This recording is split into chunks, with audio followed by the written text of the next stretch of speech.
شراكة القدر بين الحشد الشعبي والبكك ومهاجمة علم كردستان.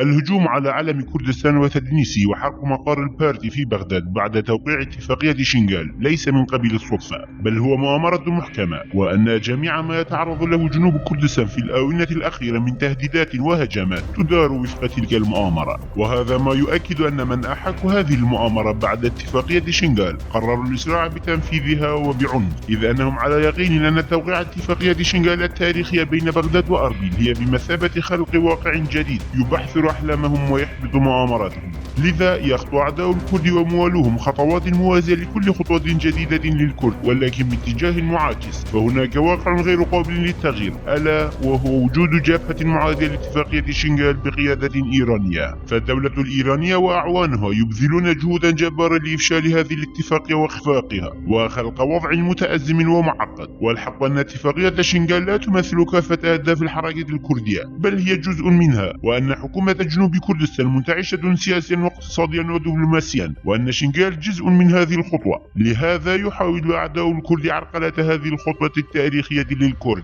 البكك يظل ميليشيات الحشد الشعبي. من المعروف أن إيران من اللاعبين الأساسيين في المنطقة، وهي تفضل مزاولة سياستها التي تديرها منذ سنوات في منطقة الشرق الأوسط بطرقها الخاصة. فعوض التدخل المباشر في الأحداث الجارية ومعاداة هذه الاتفاقية، فهي تتدخل عن طريق أجنحتها من الحشد الشعبي والبكك. وكانت البكك قد أعلنت الحرب ضد حكومة إقليم جنوب كردستان شهر آب. بعدها وفي 30 من تشرين الثاني تم تنفيذ هجوم صاروخي على أربيل، وقد ثبت وقوف قوات الحشد الشعبي وراء هذا الهجوم. بعدها وفي 8 من تشرين تم اغتيال واستشهاد مسؤول الساش معبر سرزير الحدودي غازي صالح أليغا من قبل البكك. فليس من قبيل الصدفة أن تحدث جميع هذه الأحداث المتراكمة والحساسة في آن واحد، بل هي نتاج قرارات صدرت من مصدر قرار موحد. والحق أنه ليست هناك اختلافات كبيرة بين الحشد والبكك، بل هما توأمان ووجهان لعملة واحدة، وأن هناك شراكة استراتيجية بينهما منذ عام 2013، وأن البكك هو حشد جنوب كردستان. الشراكة المصيرية للحشد والبكك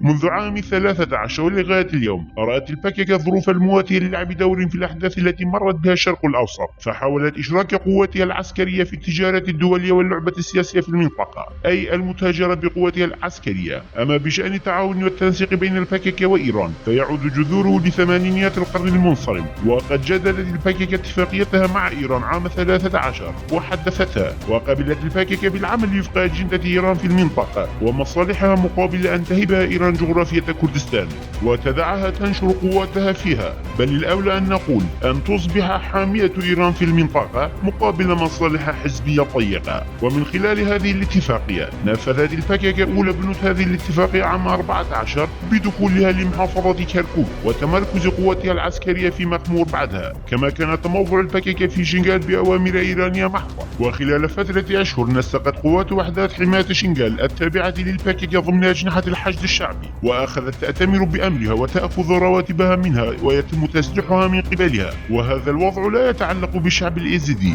بل تم الأمر وفق أجندة إيرانية نفذتها الحكومة العراقية. فتواجد البكك في شنغال كان بترخيص من إيران، وهي بهذا التوظيف نالت مكتسبات ومنجزات عظيمة. البكك استفادت واستثمرت من شنغال أضعاف مضاعفة لما قدمت لها. لو قيمنا تصريح البكك القائل بأنهم ضحوا بالكثير من أجل شنغال، نستطيع القول إنها فعلا ضحت في شنغال، ولكنها استفادت أضعافا مضاعفة مما قدمتها لها. فإخضاعها للخط الحدودي بين كركوك شنغال باسم إيران جعلها تستفيد سياسيا واقتصاديا من الوضع القائم بالحفاظ على حياة قادتها وبناء مخازن أسلحة لها. وتمتعها بحرية المرور بين جنوب كردستان وغربها جعلها تحقق كافة مصالحها الاقتصادية والسياسية، والتمتع بسطوتها المسلحة على مساحة جغرافية شاسعة في مناطق الاتحاد الوطني. فالبكك لا تستطيع التحرك في شمال كردستان، بل انحصرت تحركاتها في المناطق التي سمحت لها إيران بالانتشار والتمركز. كما أمنت إيران حياة قادتها أمثال جميل بايك ومصطفى قارس وباسي هوزا. لهذا فهم يؤون في حدود محافظة سليمانية ومحيطها. باختصار استفادت البكك من شنغال الصاع بصاعين أو ثلاثة. كما أن تمركزها في شنغال قضية مختلفة تماما. فسبب خلق الباكك للمشاكل ورفع وتيرة الضغوطات وعن تقسط منذ بداية الربيع بحجة الزين ورث وإقامتها القيام بشأن شنغال إنما هو نتيجة ما استحصلته الباكك من مصالح عظيمة نتيجة تغيير الواقع السياسي والأنظمة في المنطقة منذ عام 14. وإحدى الخطوات التي تم تنفيذها لتغيير هذا الواقع وإعادته لمساره الصحيح كانت اتفاقية شنغال. فالحق أن هذه الاتفاقية ستحمي شنغال من الاحتلال على عكس ما ادعته الباكك ونشرته من بروباغندا إعلامية. هذه الاتفاقية ستعيد الحياة إلى مجراها الطبيعي وتضمن للمكون الإزدي حياتهم وممتلكاتهم ومستقبلهم المجهول حاليا.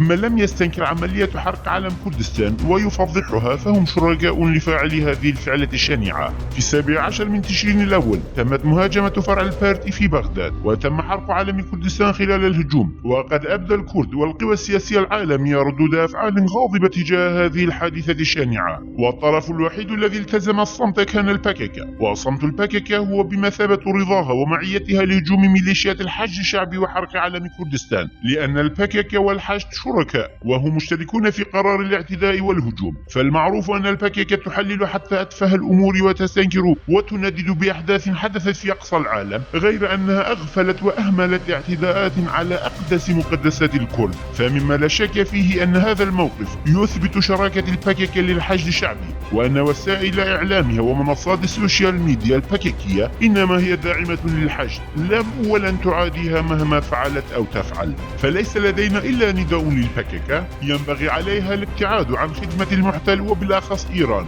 وأن تترك ممارساتها الدنيئة في تجنيد أطفال الكرد في صفوف الحشد الشعبي وأن تتخلى عن التضحية بمكتسبات ومقدسات كردستان والشعب الكردي من أجل مصالحها الحزبية الضيقة.